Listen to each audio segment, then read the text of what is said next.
Hi everyone, myself Narayan sir from Saraswat International Academy, Vapi. So dear student, जैसा कि हमारा standard 11 chapter 2 structure of atom complete हो गया है। Complete board के पॉइंट ऑफ व्यू से हुआ है, बट कुछ ऐसे पॉइंट्स भी होते हैं उसमें पढ़ने के लिए जो जेई और नीट के लिए होते हैं। वो जेई नीट के क्लास में भी आपको पॉइंट्स उसमें मिलेंगे, जैसे नोड इंटो नोड का prediction by graph and some other numericals. So अगर हम देखा जाए तो मैं बता दूं आपको कि स्ट्रक्चर ऑफ एटम अगर एनसीईआरटी 100% करके रखते हो तो ऑल काइंड ऑफ एग्जाम के लिए वो इनफ है। मैंने discovery of electron proton neutron से लेके isotones isobar isotopes Planck quantum theory spectra series photoelectric effect Max Planck quantum theory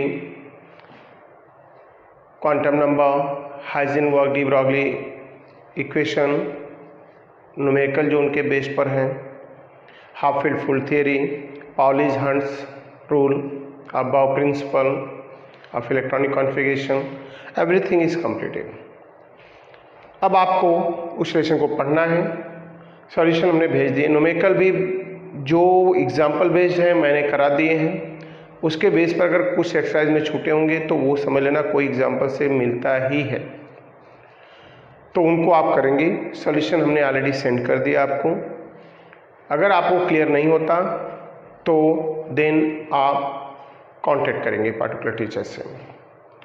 so next chapter की बात करें, चैप्टर 3 हम चालू करने जा रहे हैं स्टैंडर्ड 11th में। चैप्टर 3 की बात करूं मैं तो है क्या ये, classification of element and periodic properties. Classification of element and periodic properties chapter 3। Once again मैं रिमाइंड कर दूं student, classification of element and periodic properties एक इम्पॉर्टेंट और बेस है आगे हमें केमिस्ट्री को समझने जानने और पढ़ने के लिए स्टूडेंट। तो यहाँ पर ये पॉइंट से रिलेटेड आपने स्टैंडर्ड 12th में पढ़ा है पीरियोडिक प्रॉपर्टीज, तो वही पॉइंट को आगे बढ़ाएंगे, थोड़ा डिटेल बढ़ेगी। तो पहले हम बात करेंगे कि एलिमेंट को क्लासिफाई करना क्यों कंपल्सरी था, नेसेसरी हो गया, और देन प्रेजेंट टाइम में हम पीरियोडिक टेबल पढ़ते हैं, कोई डाउट नहीं है। बट उससे before number of rules division आए जो एलिमेंट के डिवीज़न में थे, बट वो किसी भी एंगल से देखा जाए तो 100% एलिमेंट के क्लासिफिकेशन को सेटिस्फाई नहीं किए, तो नो डाउट फेल हो गए। हमें उनको भी स्टडी करना है, उनका भी रोल रहा है कि न्यू पॉइंट को डिस्कवर करने में। सो यहाँ पर मैंने हेडिंग ही राइट कर दी है कि object and need of classification of elements. Object and need of classification of elements meaning क्या टारगेट है, क्यों नेसेसरी है, राइट। मैं आपको बता दूं कि जो एलिमेंट हैं उनके जैसे से ओल्ड टाइम से डिस्कवरी चल रही है, और सरफेस पे देखा जाए, हम लोग देखें, हम खुद को देखें तो हम अपने चाइल्डहुड में हम गोल्ड और सिल्वर के अबाउट पहले से ही फेमिलियर हैं, ब्रास पहले से ही फेमिलियर है, जो कॉपर एंड जिंक का मिक्सचर है। तो दैट्स क्लियर है, लोगों को एंशिएंट टाइम से ही एलिमेंट के अबाउट इंफॉर्मेशन थी। सो स्टूडेंट मैं आपको यहाँ पर राइट किया, पहली लाइन मैंने राइट भी किया है कि element are the basic constitute of the all matter. The discovery of chemical element has been going on what is since ancient time, and of certain element like gold and silver discovered thousand of year ago। मतलब silver gold तो ऐसे ही 1000 year से हमें पता चल रहा है कि नहीं, ये ऑलरेडी डिस्कवर थे। एंड देन आफ्टर हम बात करेंगे कि इसके नीड क्या है, एलिमेंट के डिवीजन की नीड क्या है, क्यों नेसेसरी है कि इसको डिवीजन होना चाहिए था। तो मैं आपको बता दूं कि 1800 अगर हम बात करें तो 1800 में सिर्फ 31 एलिमेंट की डिस्कवरी हुई थी। उन 31 एलिमेंट्स में तब हम देखें तो एक एलिमेंट की नंबर ऑफ प्रॉपर्टीज होती है स्टूडेंट। उसका इलेक्ट्रॉनिक कॉन्फ़िगरेशन होता है, उसका एटॉमिक साइज होता है, उसका आयनिक रेडियस होता है, उसका डेंसिटी होती है, उसका मेल्टिंग पॉइंट होता है, उसका बॉइलिंग पॉइंट होती है, उसकी क्रिस्टल स्ट्रक्चर होती है, आयनेशन एंथैल्पी होती है, उसकी इलेक्ट्रॉनिटी होती है, इलेक्ट्रॉन गेन एंथैल्पी होती है, और ये केमिकल प्रॉपर्टीज़ होती है लाइक जैसे reaction with hydrogen, halogen and oxygen. So each element की प्रॉपर्टीज़, आप सोचो एक एक एलिमेंट के इतनी नंबर ऑफ प्रॉपर्टीज, कम से कम 10 से 15 प्रॉपर्टीज़ हैं। अगर हम सबको अलग अलग ऐसे ही आज प्रेजेंट टाइम में जो एलिमेंट हैं 118 तक हो गए हैं, पीरियोडिक टेबल में प्रेडिक्ट नहीं किया, 117 हम पढ़ते हैं, तो 117 की बात करें, चलो जो टेक्स्ट में प्रेडिक्ट किया है उतने के भी एक एक के इतनी प्रॉपर्टीज़ अलग अलग पढ़ना, दैट इज़ वेरी टफ, बहुत ही डिफ़िकल्ट है। तो यहाँ पर ये देखा गया कि जो एलिमेंट ऐसे हैं कि उनके केमिकल रिएक्शन, उनकी वैलेंसी, उनके ऑक्साइड के नेचर, उनके हैलाइड के नेचर सिमिलर हैं, तो ऐसे एलिमेंट जिनकी प्रॉपर्टी सेम है तो उसको हम एक ग्रुपिंग करेंगे, ग्रुप किया गया है, और उस ग्रुप में अगर एक ही प्रॉपर्टीज़ हम पढ़ते हैं तो बाकी रिमेन्स एलिमेंट की प्रॉपर्टीज़ हमें पढ़ने की जरूरत नहीं पड़ेगी, हम बताएंगे भाई इसकी वैलेंसी, इसका केमिकल रिएक्शन एक है। तो इसलिए ऐसे एलिमेंट की ग्रुपिंग की गई जिससे हमें पता चला उनके टोटल प्रॉपर्टीज़, और कुछ ही एलिमेंट को पढ़कर हम अदर एलिमेंट के अबाउट इंफॉर्मेशन गेन कर लेते हैं। तो ये that is the need of classification of elements. And then 1865 तक एलिमेंट हो गए 63। अब चलो 31 तक तो ठीक था, लोगों ने स्टडी कर लिया, रीड कर लिया, but 63 that is much number. And then at present time हम जान रहे हैं कि 117 एलिमेंट की डिस्कवरी हो चुकी है। ऐसे केस में स्टूडेंट मैं आपको बता दूं, जो ऑब्जेक्ट है ये that is the need and that is the object, the basic object to classification of element and their compound in such way so that we may have the greatest control over their characteristics of what is of least possible effort। हमारा main object ये रहा, इसमें ये बताया जा रहा है कि एलिमेंट के क्लासिफिकेशन की नीड इसलिए थी, क्यों? क्योंकि हमें लेस एफर्ट करके, लेस टाइम पास करके हमें उनके अबाउट ज़्यादा से ज़्यादा इंफॉर्मेशन कलेक्ट कर सके। That is the need and object of what is this classification of element. Okay, so then after हम स्टडी करेंगे नंबर ऑफ रूल्स जो साइंटिस्ट के थ्रू दिए गए about the classification of element, जो कि फेल हो चुके हैं, फिर भी हमें उनको स्टडी करना क्योंकि उन्होंने एक फाउंडेशन रखी क्लासिफिकेशन ऑफ एलिमेंट की। तो वन बाय वन एक एक पढ़ेंगे एंड देन आगे हम पढ़ेंगे long form of periodic table, modern periodic table. But वहाँ जाने से पहले हमें न्यूलैंड्स, ऑक्टेवियस, डोब्रिनर ट्रायड्स, डोब्राइनर या डोब्रिनर ट्रायड्स, लोथेमेरकॉब, ऐसे नंबर ऑफ क्लासिफिकेशन स्टडी करने पड़ेंगे। ओके, सो स्टूडेंट अब हम क्लासिफिकेशन ऑफ एलिमेंट में जैसे हमने बताया कि जो स्टार्टिंग में इन एलिमेंट की डिस्कवरी के बाद साइंटिस्ट ने अपने अपने कॉन्सेप्ट दिए, जो ज़्यादातर देखा जाए तो ओवरऑल 117 एलिमेंट या 118 जो हो चुके हैं उन पर ये रूल 100% अप्लीकेबल नहीं था। कुछ लिमिटेड एलिमेंट्स पर, कुछ लिमिटेड कर सकते हो कि एलिमेंट जो हैं उन पर एप्लीकेबल था, जो हम पढ़ते ज़रूर हैं बट वो 100% applicable present time periodic table पे नहीं है। उसमें से पहला रूल है जिसे हमने राइट किया है आपको, डोब्रिनर लॉ ऑफ ट्रायड्स। तो डोब्रिनर लॉ ऑफ ट्रायड्स है क्या? पहले अटेम्प्ट में देखा जाए तो 1815 में तो 1829 तक इन्होंने ये सब ट्रायड्स का फॉर्मेशन किया। साइंटिस्ट डोब्रिनर ने 1815 में पहला ट्रायड्स बनाया जो लिथियम, सोडियम, पोटेशियम का था। इनका कॉन्सेप्ट क्या था मैं आपको समझा दूं, फिर आपको यहाँ से राइट करना होगा। इनका कॉन्सेप्ट ये था कि अगर हम 3 एलिमेंट्स लेते हैं और उनको इंक्रीजिंग ऑर्डर ऑफ मास में अरेंज कर दें, तो अगर फर्स्ट और लास्ट, पहले और तीसरे एलिमेंट के मास का मीन सेंटर वाले एटम जो है उसके इक्वल हो जाए तो दैट्स क्लियर है कि properties of all 3 element almost similar है and the properties of central atom of element lies between the first and third, meaning यहाँ पर हो गया तो आपको बता दें यहाँ पर डोमिनेटर का ट्रायड्स कब दिया इन्होंने, और इन्होंने जिस लॉ को दिया क्लासिफिकेशन का उससे ही हम डोमिनेटर ट्रायड्स बोलते हैं। अकॉर्डिंग टू डोमिनेटर लॉ ऑफ ट्रायड्स हमने राइट के यहाँ पर ध्यान से पढ़ेंगे हम लोग। The group of 3 elements which possess similar properties, the atomic mass of central element, 3 element का ग्रुप है जिनकी प्रॉपर्टीज में सिमिलरिटीज ऐसा बताया इन्होंने। तो ऐसे तभी होगा जब mass of the central element, mass of central element was what is mainly the arithmetic means of the atomic mass, means उन तीनों का जब हम मास देखेंगे पहले और दूसरे एलिमेंट का मीन निकालें सेंटर वाले एटम के बराबर हो, तो दैट्स क्लियर है कि ये ऊपर की लाइन 100% उस पर फिट बैठती है स्टूडेंट। ये लाइन आपको 100% फिट बैठती है। And then after this family of 3 elements become known as what is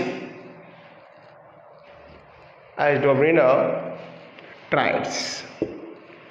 in 3 element की फैमिलीज को क्या वर्ड देते हैं, डोमिनेटर ट्रायड्स। अब देखो मैंने यहाँ एग्जांपल लिखा, लिथियम सोडियम पोटेशियम का ट्रायड्स है, क्लोरीन ब्रोमीन आयोडीन का ट्रायड्स इन्होंने बनाया, कैल्शियम हाइड्रोक्सियम बेरियम का ट्रायड्स बनाया, सिलिकॉन सल्फर सिलेनियम टेलुरियम का बनाया, फास्फोरस आर्सेनिक एसबी का बनाया। मीनिंग मैं 1-2 करके आपको दिखा दे रहा हूँ। एज एग्जाम्पल जाऊँ मैं तो पहला पॉइंट्स पहले एग्जाम्पल ले रहा हूँ मैं। सो मैंने राइट कर दिया कि mass of sodium is equal to, क्या लिखेंगे, ट्रायड्स के according mass of lithium atomic mass plus mass of sodium divided by 2। तो यहाँ लिथियम का मास है कितना 7, पोटेशियम का मास है 39 डिवाइडेड बाई 2। जब 2 से डिवाइड कर देंगे तो आप देखेंगे कि 7 + 39 9 7 16 46 हो गया by 2 is equal to 23। That is the mass of atomic mass of sodium element. So that's is right according to डोमिनेटर ट्रायड्स। एंड देन एक और एग्जांपल मैं ले रहा हूँ, यहाँ पर कोई भी उठा सकते हैं यहाँ से। चलो मैं सेकेंड क्लोरीन ब्रोमीन आयोडीन का ले रहा हूँ। तो इनके ट्रायड्स के according mass of bromine is equal to क्या होना चाहिए, mass of chlorine plus mass of iodine divided by क्या होगा 2।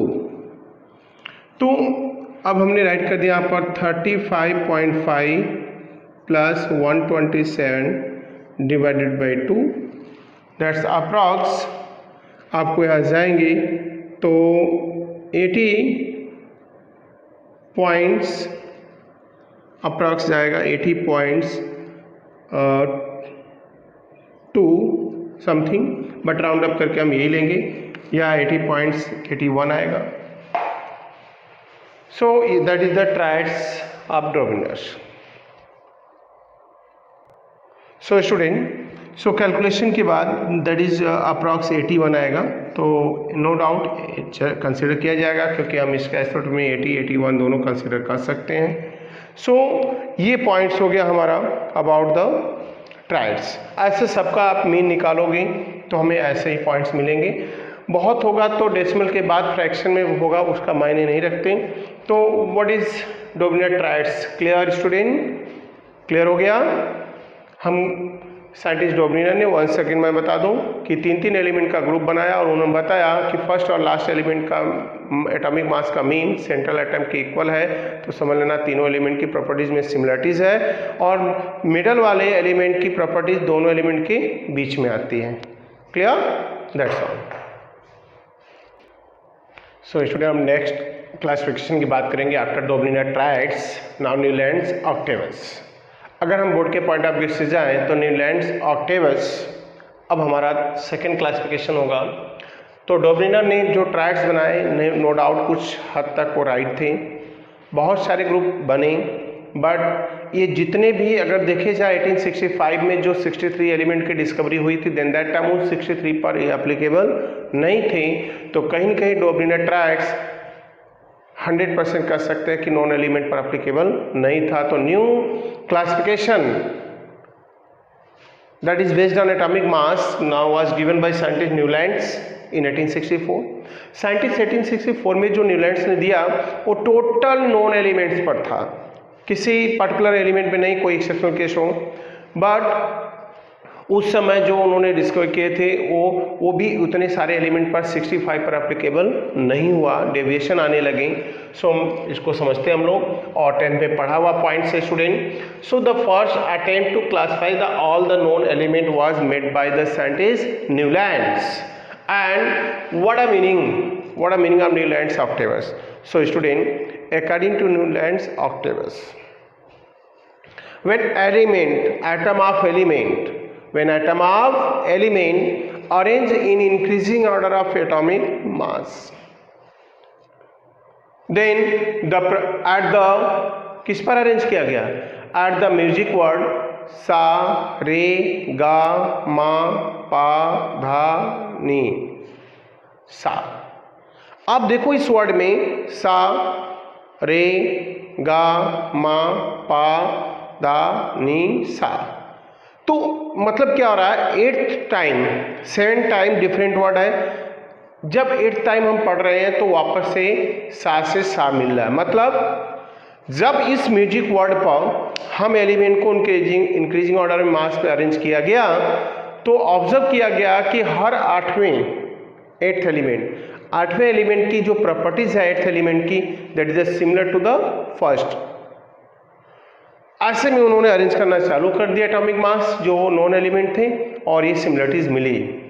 बट यहाँ भी डेविएशन आया, अगर देखा जाए तो यहाँ भी डेविएशन आया, और ये डेविएशन कुछ हद तक चला, बट देखा जाए तो कैल्शियम के बाद ही इसमें एक्सेप्शंस आ गए, बट अप्रॉक्स देखा गया, दिया गया।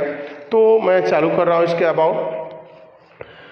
तो बात करते हैं, यहाँ पर मैंने एज एग्जाम्पल राइट कर दिया स्टूडेंट, म्यूजिक वर्ड सा रे गा मा पा धा नी, वापस सा।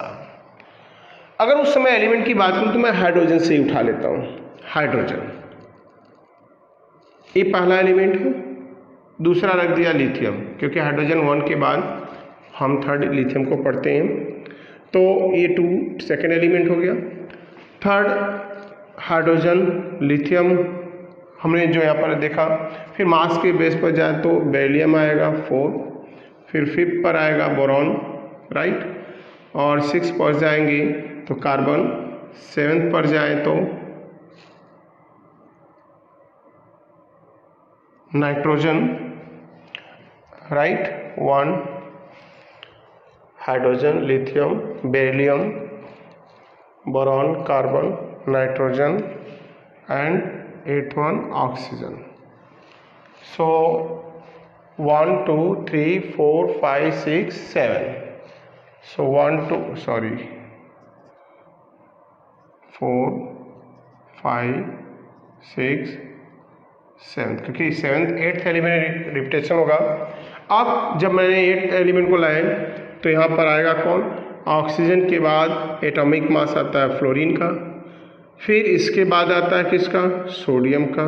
इसके बाद किसका आता है? अगर हम देखें तो यहाँ पर मैग्नीशियम का, फिर देखा गया एल्युमिनियम का, फिर सिलिकॉन, फिर फास्फोरस, फिर सल्फर, राइट, फिर क्लोरीन, फिर यहाँ देखा जाए पोटेशियम, फिर यहाँ देखा जाएगा कैल्शियम, और कैल्शियम के बाद सीधा पॉइंट्स यहाँ पर आ गया। अब देखा जाए तो मैं इसके आगे राइट ही नहीं करूँगा, क्योंकि जो पॉइंट्स यहाँ दिए गए हैं इसके बाद, तो कैल्शियम के बाद इन्होंने क्रोमियम, टाइटेनियम, मैग्नीज को ले लिया।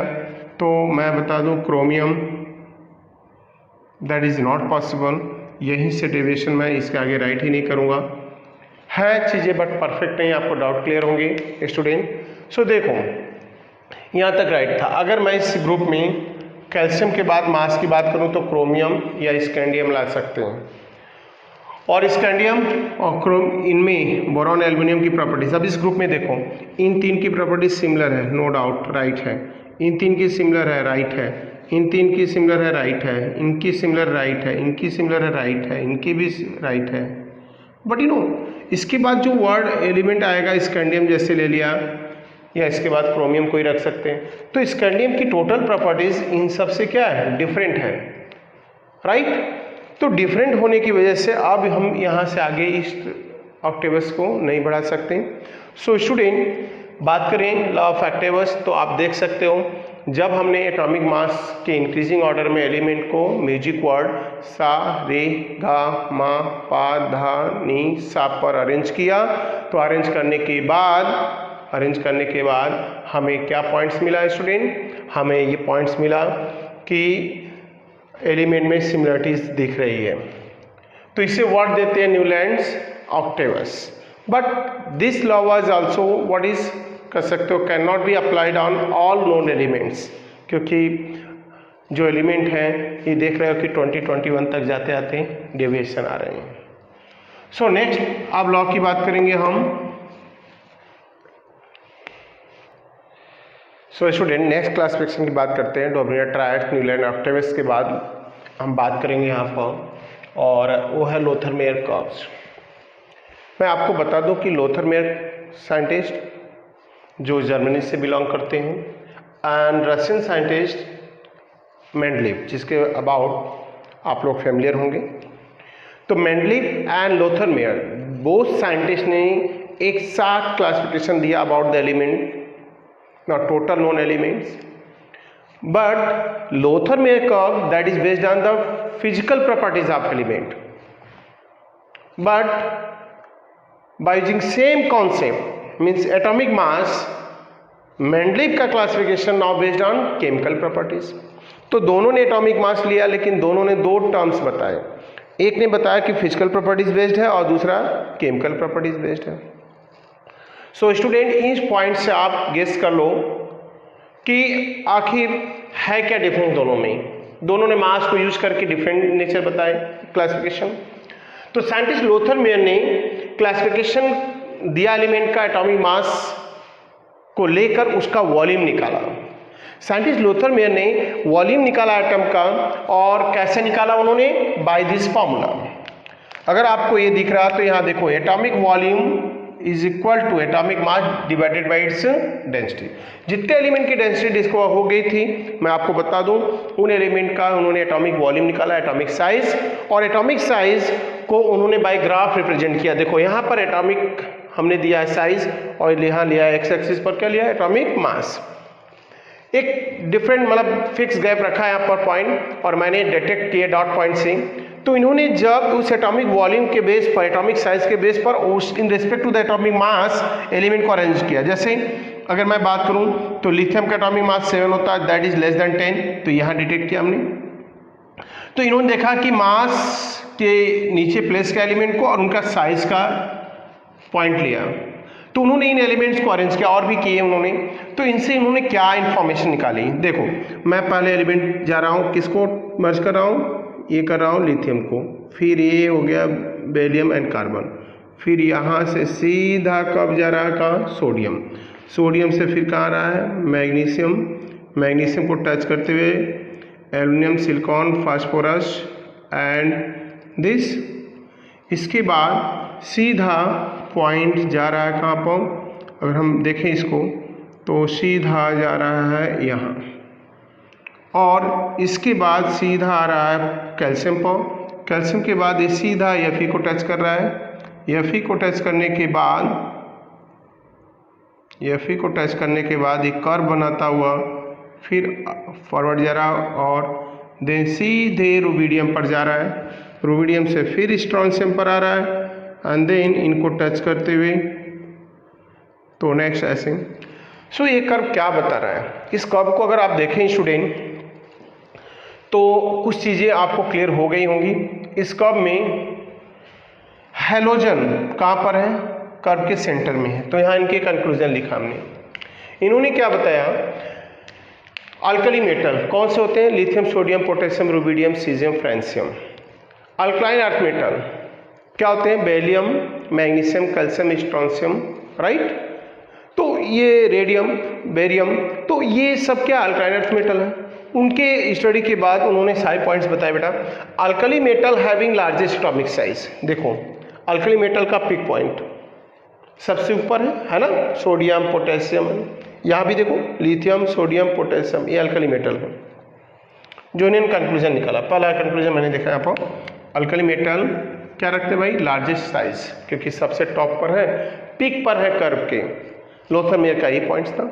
नेक्स्ट, अल्काइन earth metal occupy the what is position of mid of the curve. Mid of curve देखो, magnesium, beryllium, magnesium, calcium, strontium, तो ये कहाँ कर रहे हैं, mid of the curve, right.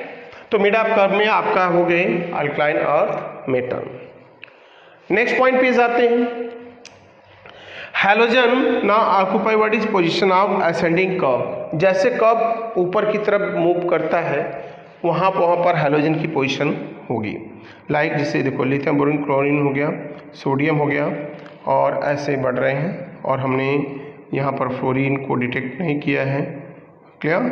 तो हम फ्लोरीन को करेंगे 9 फेज पर यहीं, और फिर देखो यहाँ से बढ़ रहा क्लोरीन, फिर यहाँ से बढ़ रहा असेंडिंग ऑर्डर। जैसे से आप जा रहे हो, अब इसके आगे जाओगे तो 127 पर आयोडीन आपको मिलेगा। तो आपको बता दें स्टूडेंट, ये इनका कंक्लूजन था कि halogen occupy position of the ascending curve. Curve जैसे बॉटम से आके ऊपर तरफ जा रहा है वहाँ हैलोजन है। नेक्स्ट पॉइंट की बात करें, transition element occupy the minima of curve. Minima of the curve मतलब बॉटम, देखो ये zirconium, niobium, molybdenum, cobalt, zinc, arsenic, ये सब बॉटम पर है, एकदम मिनिमम पोजीशन, मिनिमा अटेंड कर रहे हैं किसका, कर्व का, लोथर मेयर के क्लासिफिकेशन में। सो साइंटिस्ट लोथर मेयर का ये डिवीजन है। अगर हम बात करें, clear. So scientist sorry student, once again मैं आपको रिमाइंड करा दूं जो हमने पढ़ा अभी, क्लासिफिकेशन ऑफ एलिमेंट है, पहला लेक्चर उसका बड़े रिलैक्स मोड में आपको चलना है, सारे पॉइंट समझना। हमने डोमिनेट ट्राइड्स पढ़ा, लिनेंस ऑक्टेवस पढ़ा, right, and Lothar Meyer curve पढ़ रहे हैं। इसके बाद मेंडलीव का क्लासिफिकेशन आएगा। बट वंस अगेन मैं रिमाइंड कर दूं कि लोथर मेयर कर्व्स क्या है, सारी डिटेल अच्छे से आप देखोगे, उसको राइट करोगे, क्लियर, और ग्राफ ड्रॉ करोगे, और यहाँ पर उनका कंक्लूजन, उन्होंने ग्राफ पे ड्रॉ किया था एटॉमिक मास और एटॉमिक वॉल्यूम का, और कर्व में सारी चीज़ें वैसे ही दिख रही हैं कि अल्कली मेटल टॉप पर है, अल्कलाइन मिडल में है, ट्रांजिशन मेटल बॉटम पर है कर्व के मिनिमा पोजीशन, और हैलोजन असेंडिंग, जैसे कर्व अप से डाउन आ रहा है, ऊपर जा रहा है, वहाँ पर halogen. So that is the classification of what is Lothar Meyer. And अब बात करेंगे हम other classification, but once again remind कराउंड न्यूलैंड्स, आपने क्या क्या पढ़ा, Newlands, Lothar Meyer, clear, and dominate triads. So student, आज चैप्टर 3 के पहले मीन्स पार्ट 1 में, इस लेक्चर में आज हम लोग इतना ही करेंगे। पार्ट 2 में हम आएंगे लेकर मेंडलीव का classification and modern periodic table, जिसमें हम ग्रुप पीरियड जो पहले पढ़ चुके हो वही चीज़ें आने वाली है, तो थोड़ा इजी आपका हो जाएगा। बट जब हम क्लासिफिकेशन आगे बढ़ाएंगे तो थोड़े डिफिकल्ट भी पॉइंट्स आएंगे, बट आपको कॉन्सेप्ट क्लियर होगा। और आपको एक चीज़ मैं बता दूं स्टूडेंट, ये चैप्टर जितना अच्छे से आपका क्लियर होगा, आगे आपका स्टैंडर्ड 12 एंड 11th में भी बचे हुए टॉपिक आपको 100% समझ में आएंगे। अगर नहीं क्लियर है तो आपको प्रॉब्लम होने वाली है। इसलिए ये नेक्स्ट ईयर के पी ब्लॉक, डी ब्लॉक, हर चैप्टर में इनका यूज आएगा, तो आपको इस चीज़ को केयर करना है, और बहुत ही अच्छे तरीके, दैट इज द बेस आप केमिस्ट्री कर सकते हो। आप किसी भी एंगल से इसको इग्नोर नहीं करना, 1% भी, फ्रैक्शन में भी नहीं, 100% तैयार रखना। अगर आपको केमिस्ट्री सीखनी है तो पीरियोडिक प्रॉपर्टीज ऑफ एलिमेंट 100% आपको आने चाहिए। सो स्टूडेंट, आज के लिए बस इतना ही। Thank you.